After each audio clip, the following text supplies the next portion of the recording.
Okay, let's start. Before starting today's lecture, let's review what we have learned so far.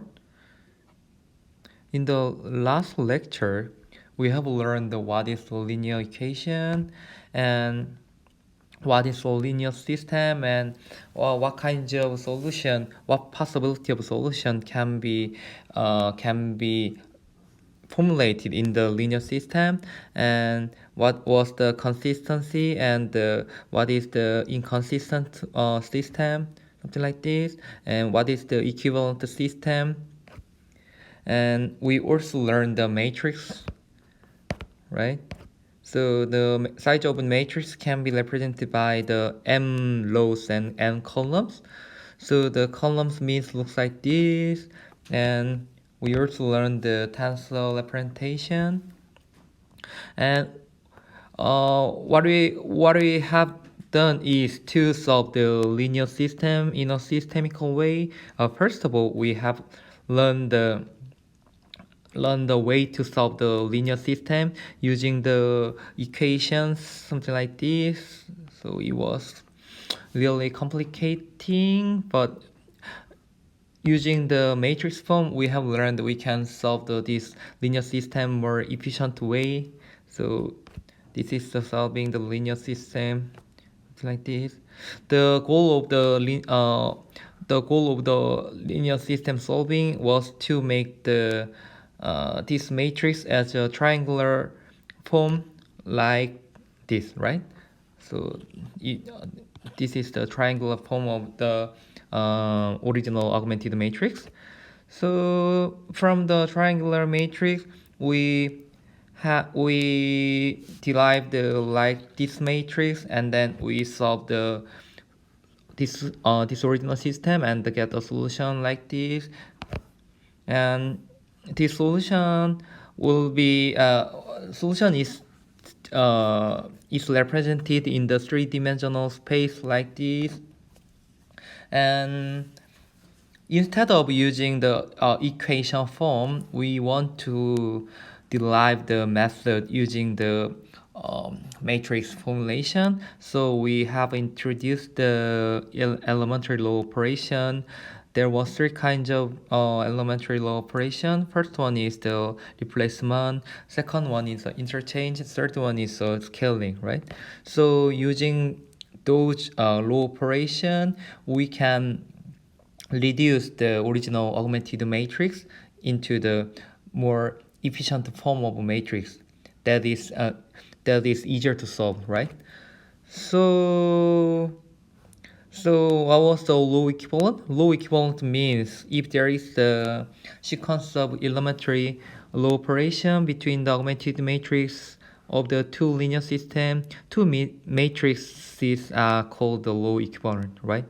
So it means that if augmented matrix of the two linear systems are low equivalent, then the systems have the same solution, right?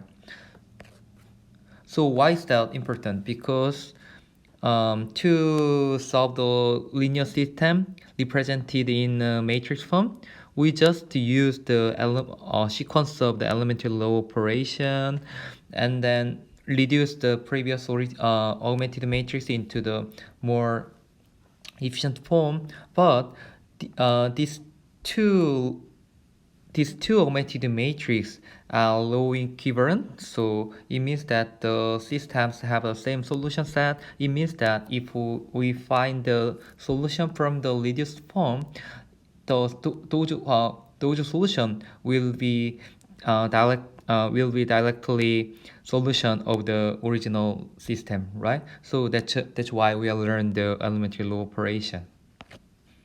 And what was the existence and uniqueness question about the linear system? So existence is related to the system consistent, and uniqueness concept is related to the solution uniqueness. Okay, so that's it.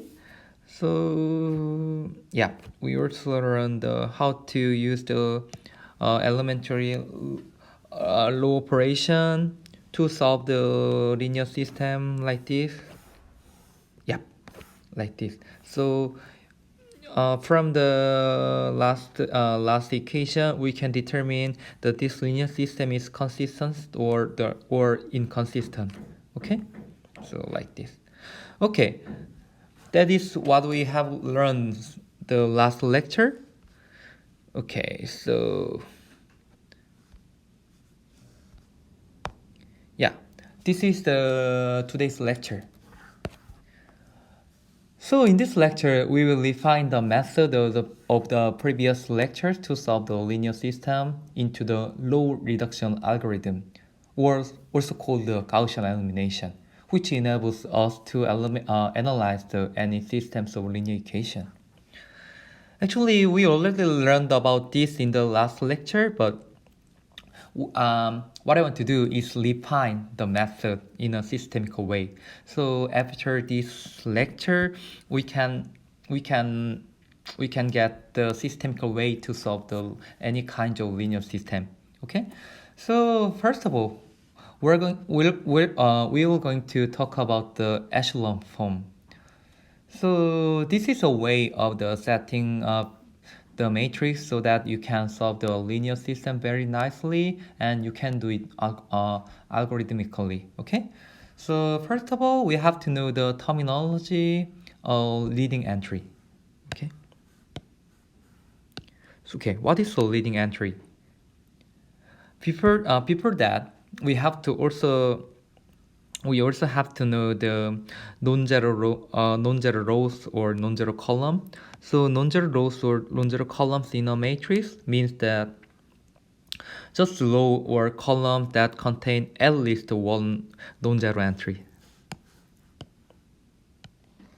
Okay, so for example, as you can see here, this is the first column, right? So this is a second column, this is a third column, and this is the row 1, row 2, row 3, right? So among those three rows, what is the non-zero rows? This one and this one, right? Because in those rows there are at least one non-zero entry here, here. But in this case, the row 3, there is no non-zero entry, so it's not a non-zero row, right? The columns are same, so but in this case there is no non-zero columns, so yeah, these three columns are non-zero columns in this case, right? So then what is the leading entries over row? So leading entry of the row refer the leftmost non-zero entry in a non-zero row. What does that mean? Okay, let's see. Okay, so in this row, okay, let's remove. In this first row, the leading entry of this row is this one, because this is the leftmost non-zero entry, right? What about this? In this case, because there is the 0, so this will be the leftmost non-zero in the row 2, right? So this is the leading entry of each row, right? Then what about this? What about leftmost non-zero entry in this row? Because there is no non-zero element here, so in the last row there is no there is no leading entry. Okay, so this is the concept of the leading entry. And so okay, let's move on to the Ashland form. From now on, you can hear the what is the Ashland form, and you can see the so many times you can heard about so many times about the Ashland form, because you'll be very powerful matrix formulation to solve the linear system. So please pay attention here. Okay, so what are the conditions of echelon form? Okay, so there are three kinds of condition which I've demonstrated here. Okay, the first one is whole non-zero loss above any loss of all zeros. What does that mean? Whole non-zero loss above the any loss of all zeros. So that is whole zeros low at the bottom. What is mean? What is mean? As you can see here, this is the whole non-zero rows and this is a whole zero rows, right? So as you can see here, this last row is the at the bottom of this matrix, right? So in this case, this matrix satisfy the first condition. What about this? What about this? This is not satisfying the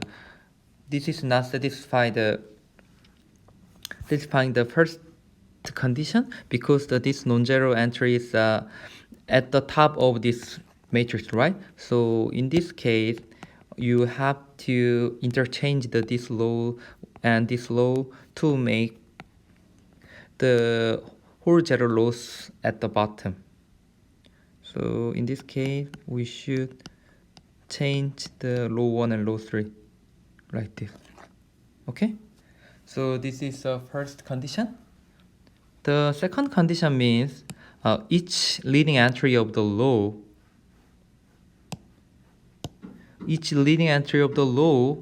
is in the column to the right of the leading entry of the row above it. What does that mean?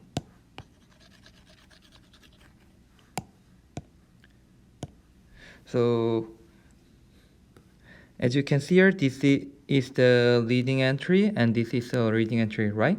So the second condition means this leading entry of this row, right, is in a column to the right of the leading entry of the row above. Okay. What does that mean? So this leading entry should be lower than this leading entry, and should be right hand side of the above leading entry like this. So it makes this matrix looks like the echelon form in Korean, 사다리꼴, like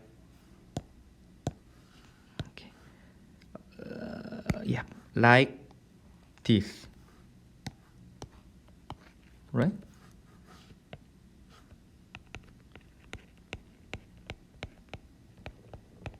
This is why the echelon form is called the echelon form.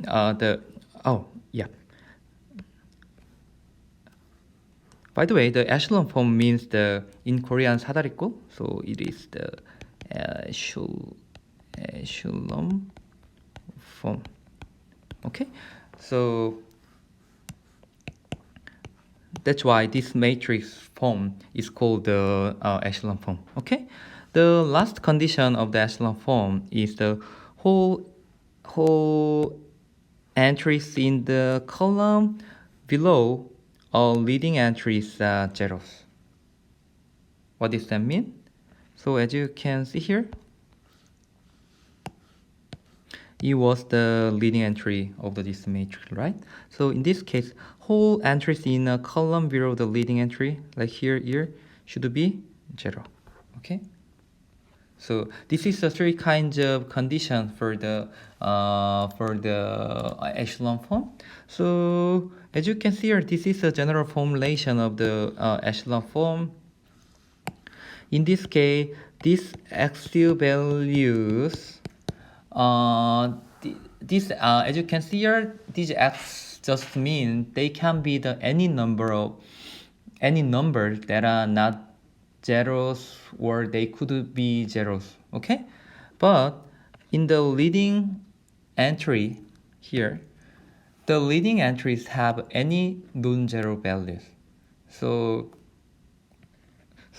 this case, it should be any kind of non-zero values, and then this part should be 0. Okay, this is the general formulation of the echelon form. So some people call this formulation as a upper triangular form like this, and you can very easily make it as a lower triangular form, something like this. But if you want, you can do that. But this is a nice way to set up the algorithm to solve this matrix. Okay, so this is the echelon form. There's one more type of the echelon form. This is called the reduced echelon form. Reduced echelon form. Okay, which is also called the REF. Okay, so in a reduced echelon form, there is two more condition. The one more condition is the leading entry in each non-zero row is 0. What does that mean? Okay, let's see. So question: is this matrix is an echelon form or not? Echelon form, right? Because okay, let's see the condition again. Whole zero rows at the bottom, right? So because in this matrix there's no zero rows, so it satisfy this condition. And second condition is each leading entries of the row is in a column to the right of the leading entry of the row above it. It means that this is the leading entry, and it is at the bottom and the right side of the previous leading entry, like this. And what was the last one? The whole entry is in a column below the leading entry, all the zeros, because they are all zero. So this is echelon form, right? Then what is the reduced echelon form? The leading entry in each non-zero row is 1. So as you can see here, these three leading entries are 1, right? And there's one more condition. Each leading 1 is the only non-zero entry in each column. What does that mean? As you can see here, this is one column. In this column, this leading entry is the only non-zero entry, right? What about this and this? This is the unique. This is the unique non-zero value at each column, right? So because this matrix satisfy these two more conditions, so this is called reduced echelon form. Okay, we'll just call the REF. Okay, so What this means is that we explicitly solve and we say the first line tell us what is x1 and this line tell us what is x2 and the third line tell us what is x3 is. So we can explicitly solve the linear system in a reduced echelon form in a very efficient way. Okay, then why are these useful? Let's see the example. Okay, we have some kind of linear system like this with n rows and m columns, something like this. There might be the arbitrary values here. Okay. If we want to solve this augmented matrix, what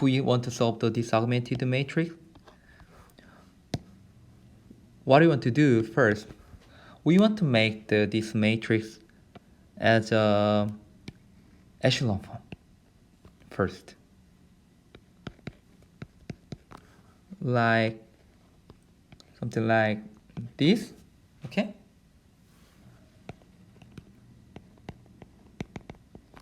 Okay. And then if we have this echelon form, we can easily make this echelon form as a reduced echelon form. What was the reduced echelon form? Like some kind of non-zero values are here, and there is the zeros like this. So LEF, right? How can we do that? If there is some values here, we can use this law to remove this part, right? And this part, right? What about this? If we have this law, then we can use this law to eliminate these values above it, right? So by using this operation, we can easily make this REF form. Then we can easily find the solution set, right? From this REF form. What does that mean? If we have the solution set of this REF matrix, we can say that this solution will be the solution of the original matrix. Okay. This is called the row reduction algorithm, or called the Gaussian elimination, which will be discussed from the next slide. But please remember what is meaning. So that's why we learn the echelon form and reduced echelon form. Okay. Okay, let's go back to the reduced echelon form. Okay, this is the general formulation of the reduced echelon form. Okay, so similar to the echelon form, the matrix, the non-zero matrix, the non-zero entry in the matrix looks like this, right? And there is only one leading one at each column like this, because there is no because in column 2 there is no non-zero entry, so there is column 1 and column 3 is just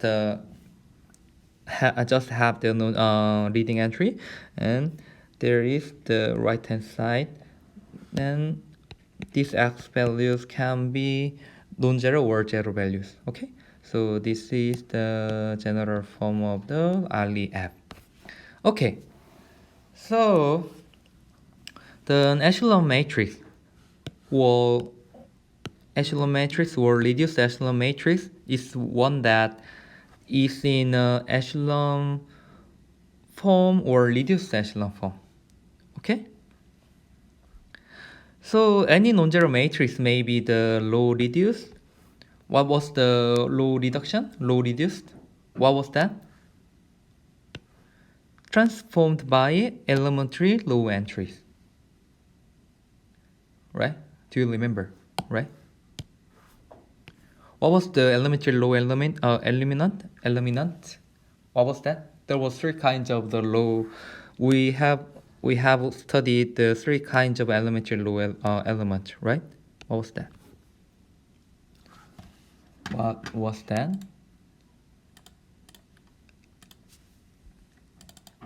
Okay, let's go back. First one is replacement, right? For example, like R1 R1 plus some values with R2, right? Okay, so this was the replace one, and there was the interchange. For example, interchange low 1 and low 2. Okay, then the third one was scaling. It is something like R1 beta and 1 times R power beta will be some kind of arbitrary value, right? So it was the elementary law element. Anyway, elementary law operation.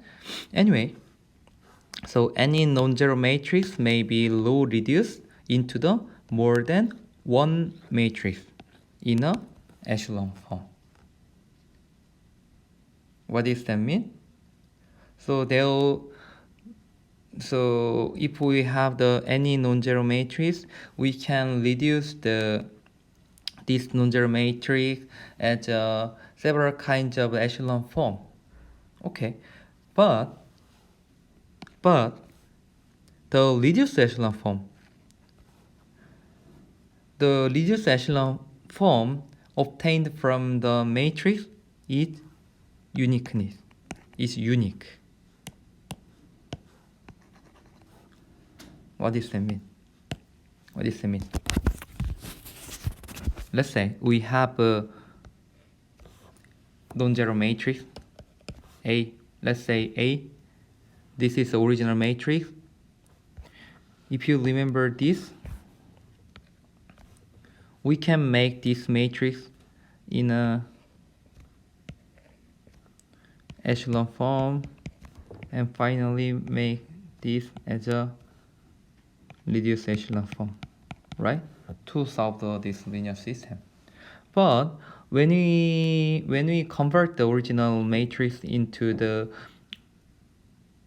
REF, there will be the several sequential low reduction procedure, like if you remember correctly, yeah, there was some sequence low reduction low operation, right? Something like this. So it means that there will be the several kinds of echelon form of this original matrix, right?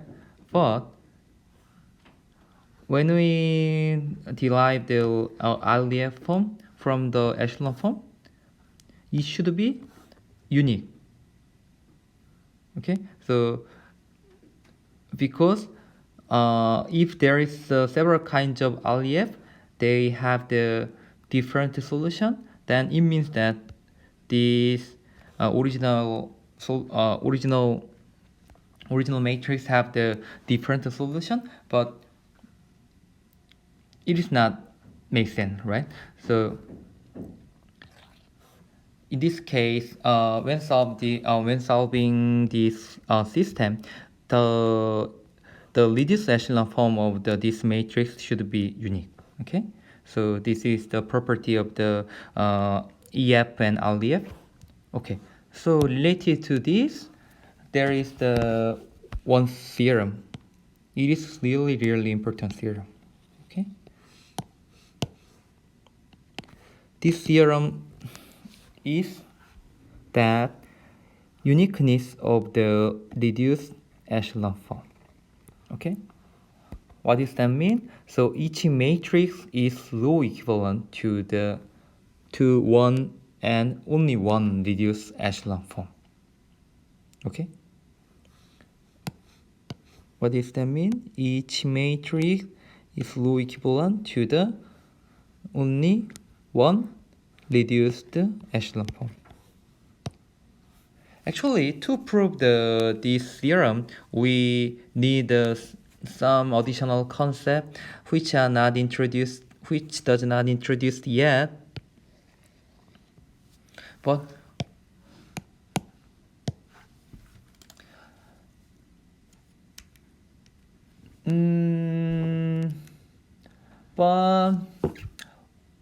so we cannot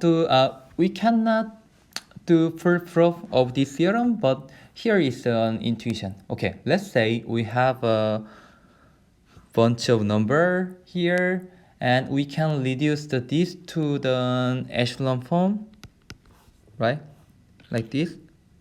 Okay, how can we do that? Did you remember? Do you remember? So to derive this, first of all, we want to make these values as a 1, so we multiply this row by 1/2 like this, and it will be 1/2 to 1 to 5, right? And then how can we do that? If we just add this row 2 with negative row 1, like 1/2 to like 1 minus 1 2 minus 1/2 5 minus 2. Okay, so in this case 1/2 to 0, 3/2 3, like this. So this is one of the echelon form. Another way to derive the echelon form is, rather than multiplying the 1/2, we can just interchange the R2 and R1 and R2, like 1 to 5 to 1 4, and then to remove this value, we can do like this. R2 should be R2 minus 2 times R1. Then we can derive like 2 minus 2. What was that? 1 negative 1 minus 1 minus 2 times 4, right? So negative 3, and 5 minus 2 is 8, like this, and it should be 0 like this. So yeah, this is another form of the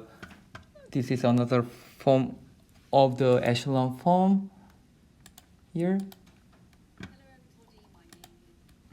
So this is the, yeah. Why these values are different? Let's check. Okay. It should be negative 6, right? So if we multiply the if we divide the negative 3 here, we can get this echelon form. So it means that from this original matrix, there will be the several kinds of there will be the several kinds of echelon forms like this. But from this echelon form or this echelon form, we can just derive like this reduced echelon form. So it just proves there is only single reduced echelon form derived from the original matrix. Okay, so this is the uniqueness of the reduced echelon form theorem. Okay, so if a matrix A is a row equivalent to the any echelon an echelon matrix U, we call the matrix U as an echelon form of A. Okay, echelon form of A or low echelon form of A. Okay, and if U is the reduced echelon form, then we call the U as the reduced echelon form of A. Okay. So this is the terminology of the echelon form and reduced echelon form. Okay. Okay. There's one more concept. It's called the pivot position. So what does that mean? The pivot position in a matrix A. A pivot position in a matrix A is a location that corresponds to a leading one in the reduced echelon form of matrix A. What does that mean? Let's see the example. Okay, let's say there was an arbitrary matrix A. We reduced this original matrix as a reduced echelon form like this. So in this echelon form, there is a 3 non-zero entry, so it is called the leading entry, and there is a right-hand side value, something like this. And in this case, what is the pivot position? So pivot position was the location that corresponds to the leading one. So in this case, this is a pivot position, one of the pivot positions, right?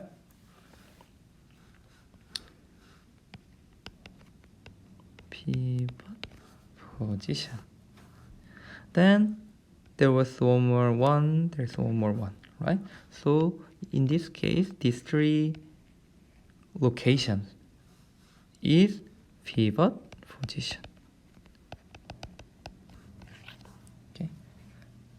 There's one more concept, pivot column. Is a column of the matrix A that contain a pivot position. What does it mean? It was the pivot position, right?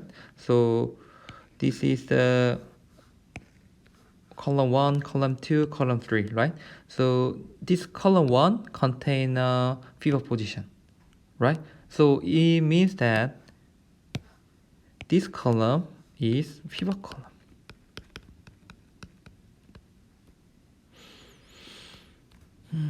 What about this? This column also contain the pivot position. This column also contain a pivot position. So these 3 columns contain a pivot. So these 3 columns are called the pivot columns. Okay. So this is a concept of pivot. Let's see another example. 0, 0, 0, 0, 0, 0, 0, 1. Okay, let's see this example. Okay, let's see this example. What is the pivot position of this matrix? Because this is the LEF form, so there is one, so this is the pivot position.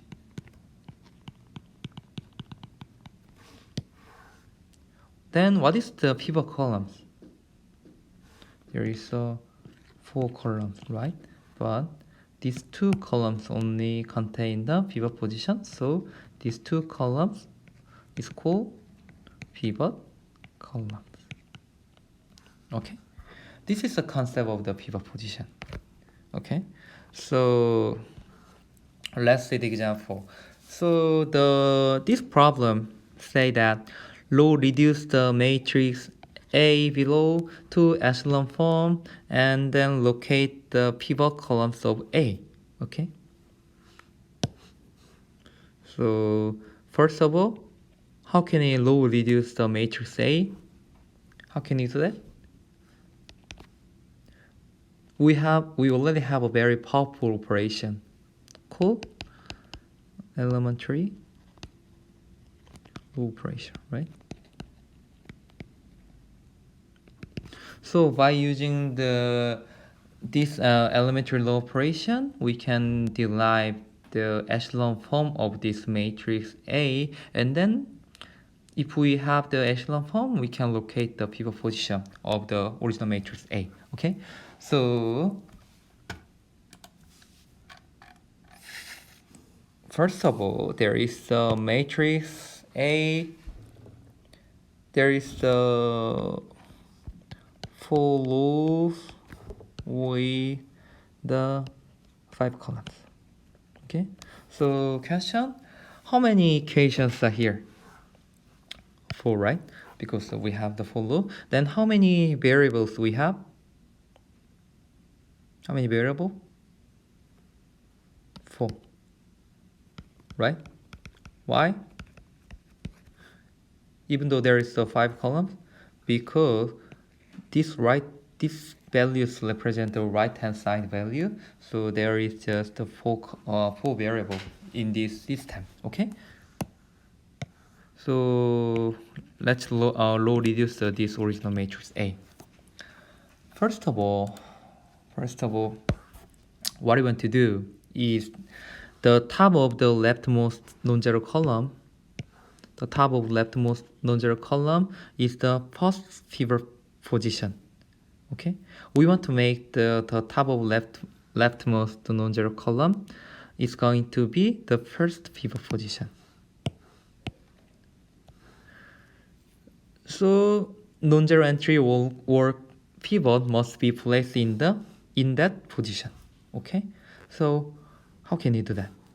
First of all, in the here left, the top of the leftmost non-zero column, this one here, we want to make these values as a non-zero, but it is the 0. So what we want to do is just interchange the R1 and R4. So by changing these 2 rows, we will get this new matrix, right? This is easy to follow, right? So in this case, this position will be the pivot position, and these values with pivot. Okay, then what is the pivot column? This one, right?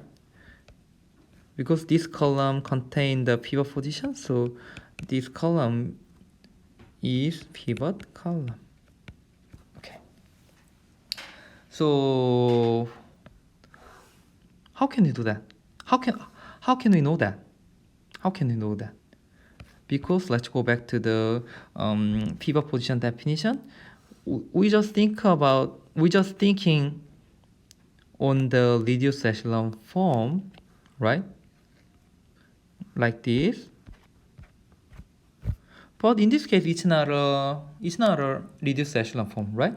So then how can we do that? Let's just make this matrix as a reduced echelon form. So to do that, we should eliminate these two values using this value, right? I mean using this rule, right? Then how can we do that? How can we do that? Just add the multiples of the first row to the rows below. In this case, row 2 and row 3, right?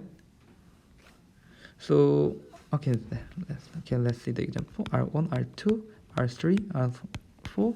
To remove this, we can do R2 is going to be R2 plus just R1, right? How can I put like this? Then what about R3? R3 should be R3 plus 2 times R1. Okay. So in this case, the first row remains unchanged, and second row should be -1, +1, -2 plus 4, -1 plus 5, 3, -9, what's that? 1, -7. Okay. What about row 3? -2, -2 plus 2. Okay. -3 plus 8. 0 plus 10 and 3 minus 18 and -1 minus what is that? 14 like that, and last row remains unchanged like this. Okay, so please calculate this part yourself. Anyway, when we calculate this, we will get this new matrix. Okay, so now we make this column looks like in the first column in the reduced echelon form. Then what we want to do next, we want to make so this was the pivot, right? So what we want to do next, we want to find the next pivot, right? So now we can say that we want to make this 2 is going to be the another pivot. Then what should we do that? We have to remove or eliminate these values using this law, right? So how can we do that? This is a similar procedure like this. So to this and okay, let's say R2, R3, R4. How can we do that? From the R3, R3 minus 5 times 2, 5 over 2 times R1. And what about R4? R2, right? R4 plus 3 times 2 R2, and then this formulation is going to make this position will be 0, right? So I recommend you please to calculate this part yourself, and then we will make this part, it will be the 0, right? So yeah, there is a result. Yes. Okay. So by using this operation, we have this pivot position. We found this pivot position and this pivot position, and because these two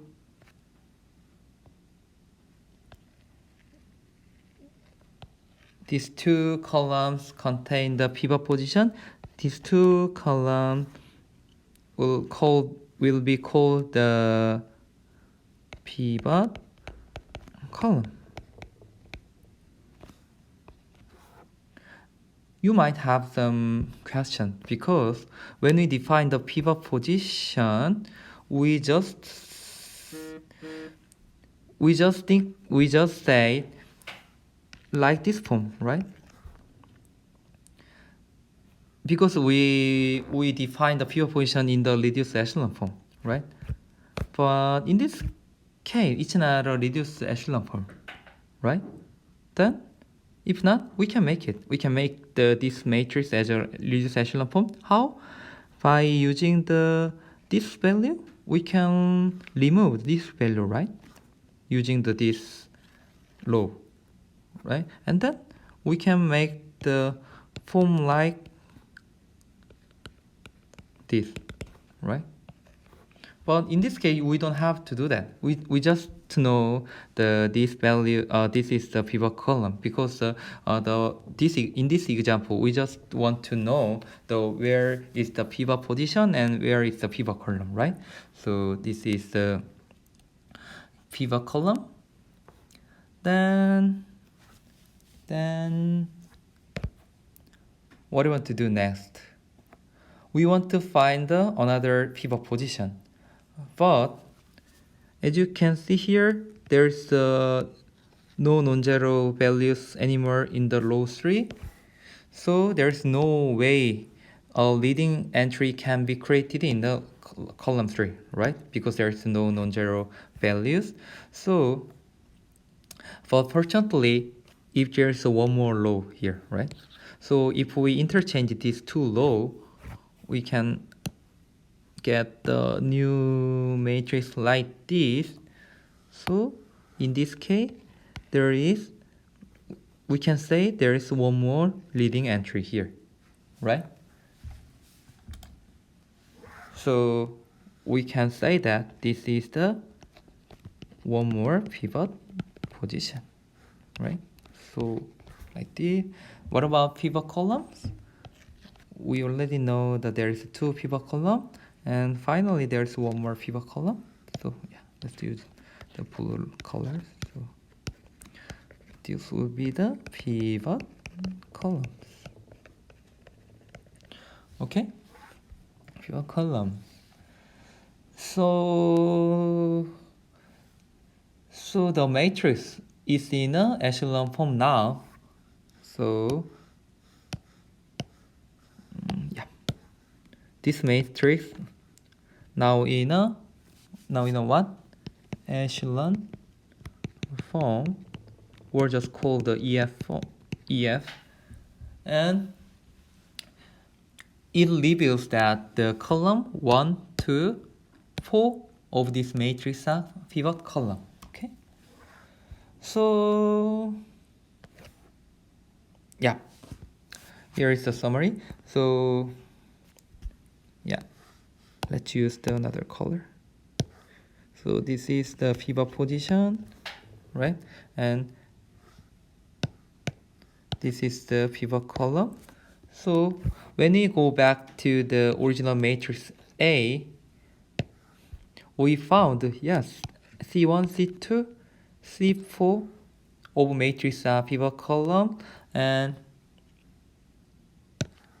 these 3 locations are pivot position. So we could say that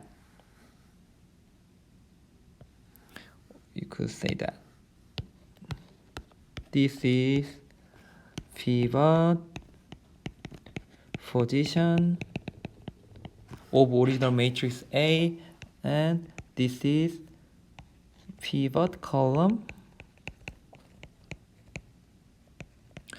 of original matrix A. Okay, so this is the concept of the pivot position and pivot columns and the echelon form and the reduced echelon form. Okay, in the next lecture,